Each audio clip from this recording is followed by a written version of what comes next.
Ed and Lorraine Warren, two of the most popular names in the world of paranormal investigation, have solved numerous hauntings and performed numerous exorcisms together. But there's one case in their lives that left them stunned. Their last case was the Smalls family case. This story begins in Pennsylvania, USA, in 1973. Jack and Janet Smalls moved into an old duplex house with their two daughters. Their previous home had been destroyed by a hurricane. Now, they had moved to a new place. With new dreams and hopes for a better life, everything was going well initially. Within a few months, Jack received a promotion at his job and decided to renovate his house with a substantial investment.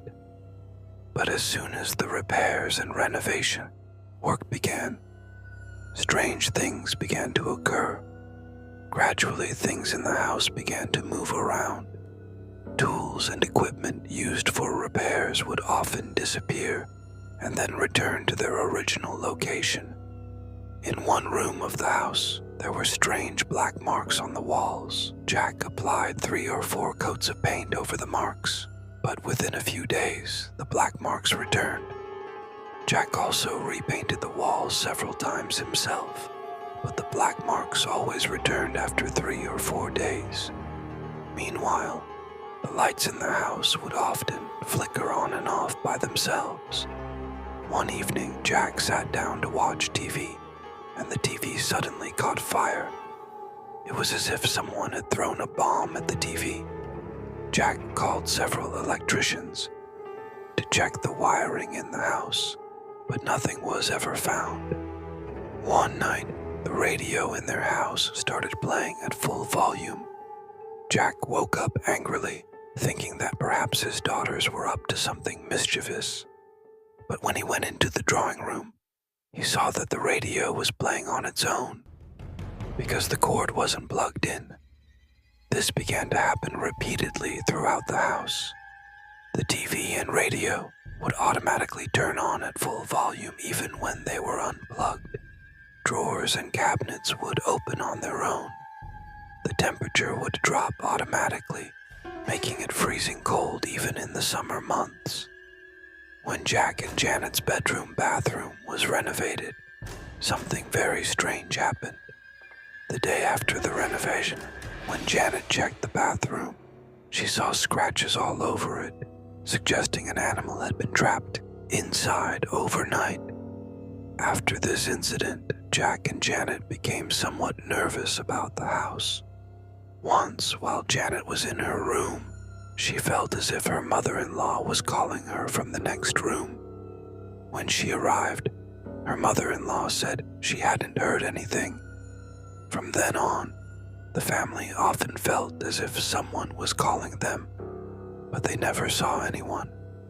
One night, Jack and Janet heard strange screams coming from their daughter's room. They rushed over to find their daughter's face covered in sweat. She was terrified by something in the corner of her room. She kept saying that there was something terrifying and levitating in the air, but Jack and Janet couldn't see anything. When they turned on the lights, their daughter also saw nothing, and she calmed down a bit. But the next evening, while Janet was working in the kitchen, she suddenly felt a cold breeze. It was February. She thought she might have left the kitchen window open. She must have been, so she turned to close the window, but it was already closed. But when Janet turned back, she felt goosebumps. In the corner of the kitchen was a black shadow floating in the air, a shadow with no face, yet it seemed as if the shadow was looking at Janet. Janet felt as if she were hallucinating. Her limbs were numb with fear. The black shadow first slowly came very close to Janet, then passed close to her and went across the wall of the house. That same day, Janet's mother-in-law also told her that she had seen the black shadow.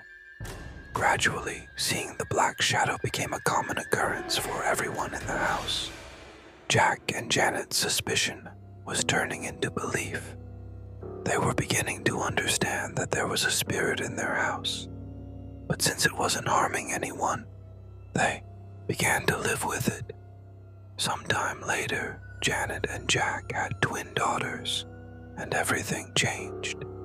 One day, Jack was sitting in the living room with his daughters when suddenly he heard a strange noise coming from the ceiling, as if someone was tearing something off the ceiling.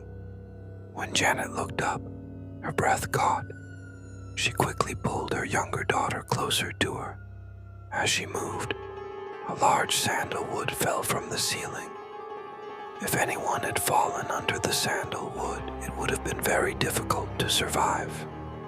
After this incident, Jack went to church and shared the events in his home with a priest. The priest came to their house and performed a blessing ritual, which is somewhat like a prayer. After that, all activities stopped for a while. But then, after a while, everything started back, and this time the incidents became more frequent. Sometimes kitchen appliances would catch fire, or sometimes light bulbs would burst on their own. Family members living in the house were often injured by objects. The point was reached when, just after the priest performed a blessing ritual, the small family's dog began to squirm and bark loudly. Then, right in front of everyone's eyes, it flew into the air and landed on the back wall. Their dog was badly injured, but what happened that day shook the entire small family. Jack and Janet now understood that the spirit in the house was after their families' lives.